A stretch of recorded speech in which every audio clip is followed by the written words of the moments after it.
करवा चौथ का व्रत अखंड सुहाग को देने वाला व्रत है। करवा चौथ व्रत पति पत्नी के बीच अपार प्रेम का प्रतीक है।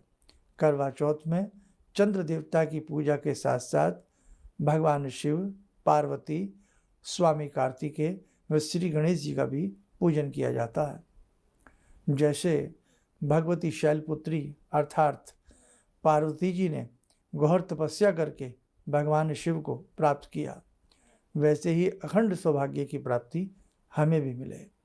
इसलिए इसमें भगवान शिव पार्वती की पूजा भी की जाती है और हमें करनी चाहिए।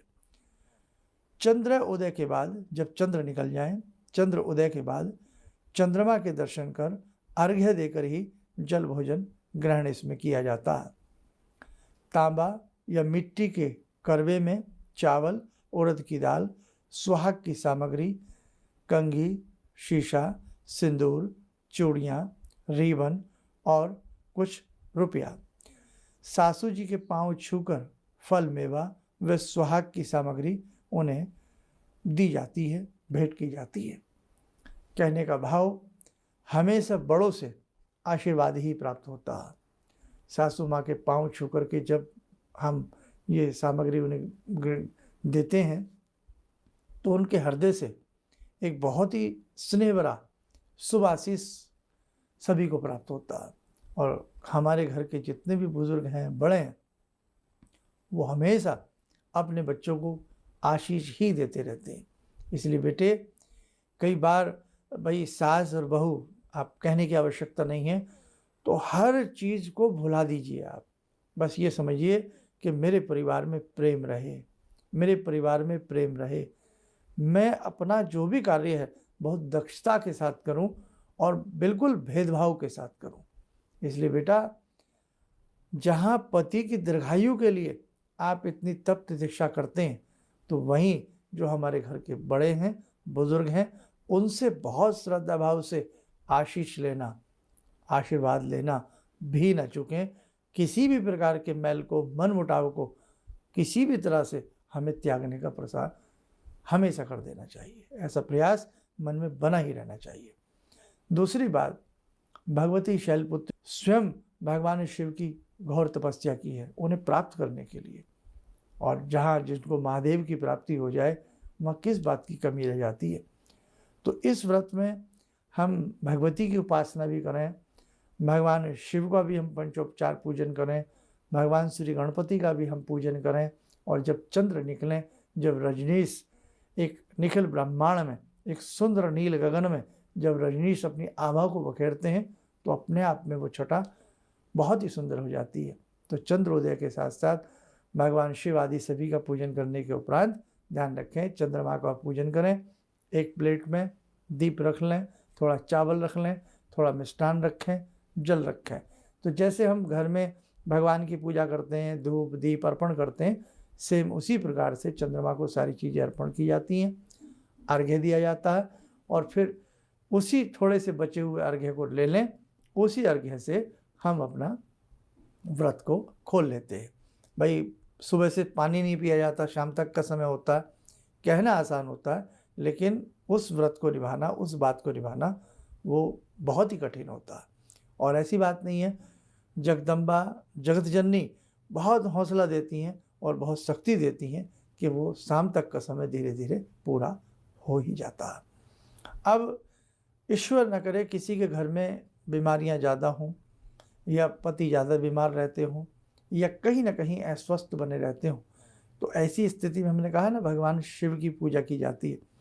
तो मृत्युंजय मंत्र की आप पाठ कर सकते हैं।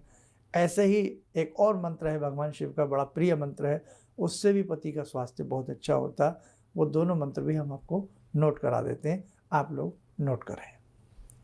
मृत्युंजय मंत्र, इससे तो आप सभी परिचित होंगे, सभी जानते होंगे। ओम त्र्यंबकम यजामहे सुगंधिम पुष्टिवर्धनम उर्वारुकमिव बंधनान मृत्योर्मुक्षीय मामृतात्। इस मंत्र की एक माला। दूसरा मंत्र लगे हाथ नोट करें।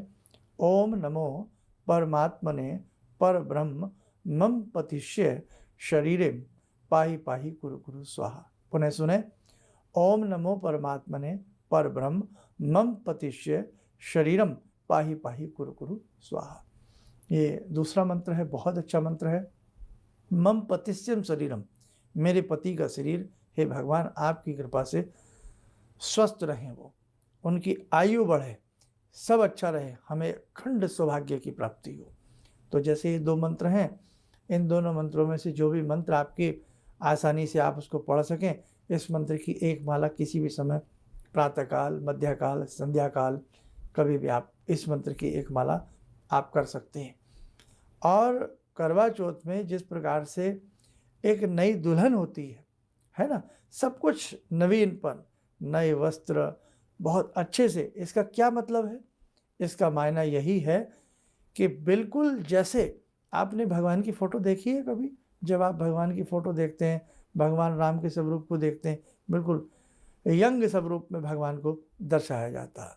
आप कृष्ण जी के स्वरूप को देखें, कैसे उनकी छटा मनोहारी होती है, मन को लुभाने वाली होती है। आप जगदम्बा के स्वरूप को देखें, कैसे शस्त्रों के आयुधों के साथ उनके उसको चित्रित किया जाता है। तो वैसे ही जब करवा चौथ आता है तो उसमें अच्छे वस्त्रों को पहनना, अपने अपने हिसाब से भाई जैसा भगवान ने दिया है उन वस्त्रों को पहनना, सुहाग पिटारी के सामान का प्रयोग करना और अच्छा शरीर लगना, अच्छा मन लगना और अच्छा एक रूप आना, वो रूप भी सौभाग्य का प्रतीक होता है। वो रूप भी दुर्दशा को दूर करता है और कहीं ना कहीं अष्टलक्ष्मियों को वो आमंत्रित करता है। इसीलिए हमारे शास्त्रों में कहा गया है, मांग भरनी चाहिए। माता सीता मांग में सिंदूर कितने प्रेम भाव से लगाया करती थी।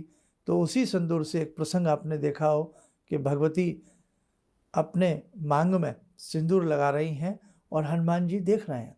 हनुमान जी ने देखा, हे माता, ये लाल द्रव्य है, आप अपने जो मांग में लगा रही हैं, ये क्या है और इससे क्या होता है? भगवती ने कहा, पुत्र, इससे आपके राम जी की आयु बढ़ती है।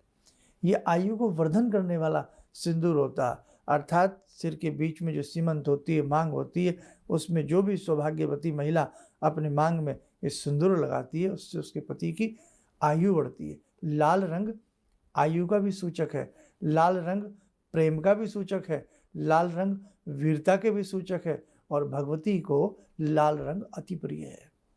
आपने देखा होगा दुर्गा देवी का जब भी हम पूजा पाठ करते हैं उसमें लाल रंग के पुष्प, लाल रंग का आसन, तो लाल रंग भगवती देवी को बहुत प्रिय है। और महा जगदम्बा स्वरूपा तो हैं ही भगवती सीता। तो हनुमान जी को जब पता लगता है कि अच्छा इससे भगवान राम की आयु बढ़ती है, तो हनुमान जी तो ठहरे हनुमान जी, आपको मालूम ही है कि वो सारा लाल द्रव्य अपने ऊपर लगा लिया और दरबार में पहुंच गए कि अब जब भगवती सीता माता जी थोड़ा सा सिंदूर लगा करके राम जी की आयु इतनी बढ़ सकती है, तो क्यों ना मैं अपने शरीर को पूरे को लाल रंग के द्रव्य से कर लूँ। तो कहने का भाव, बेटा, शास्त्रों में जो बातें बताई गई हैं वो 100% सत्य हैं। इसलिए मांग में सिंदूर लगाना, सुंदर नुपुर पहनना, चूड़ियाँ पहनना, श्रृंगार करना, श्रृंगार में भी लक्ष्मी बसती है।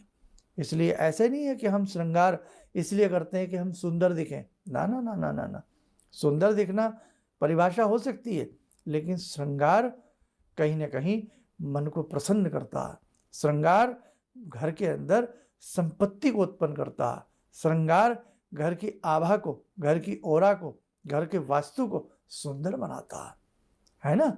तो श्रृंगार ऐसे दिन जहाँ भगवान की पूजा के साथ श्रृंगार किया जाए और हम एक नवयुवती बन करके एक नए जीवन की शुरुआत करके, अर्थात कि आज जैसे हम दिख रहे हैं, हे भगवती, हे जगदम्बा, आज हम बिल्कुल नए बन गए, है ना। चाहे शादी को 20 साल हो गए, 30 साल हो गए, कितना भी साल हो गए, लेकिन आज बिल्कुल हम सजे सवरे हैं।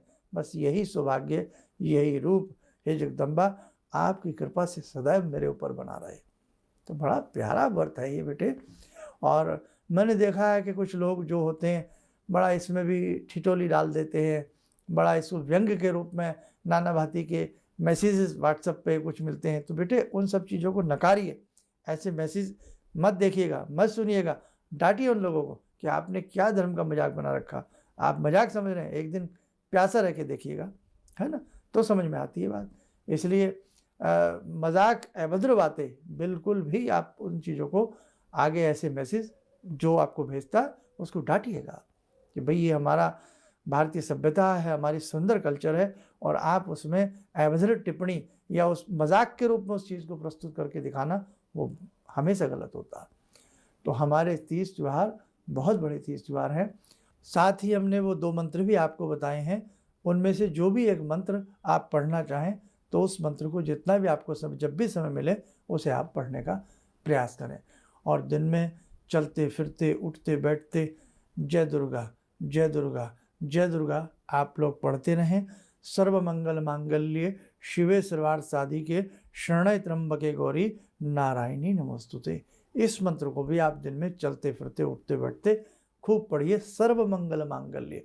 और जब मांग में सिंदूर लगाएं तो भी इस मंत्र को जरूर पढ़ें, सर्व मंगल मांगल्ये शिवे सर्वार्थ साधिके शरण्य त्र्यंबके गौरी नारायणी नमोस्तुते।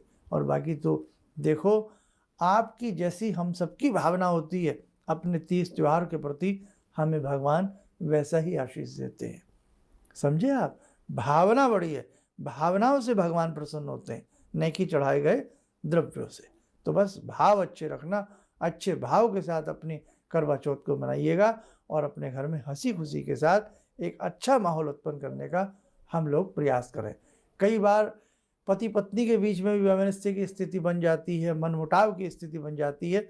तो बस करक चतुर्थी से हमें यही अपने मन में भाव रखने हैं कि हमारे घर में जो कोई तनाव भी है तो आज से वो तनाव हमेशा के लिए दूर हो जाएगा और एक प्रेम की उत्पत्ति इस घर में अब हो जाएगी। चलिएगा, आप सब लोग स्वस्थ रहें, सुखी रहें। इन्हीं शुभकामनाओं के साथ हम अपनी वाणी को विराम देते हैं और चलते चलते करवा चौथ की आप सबको बहुत बहुत शुभकामनाएं।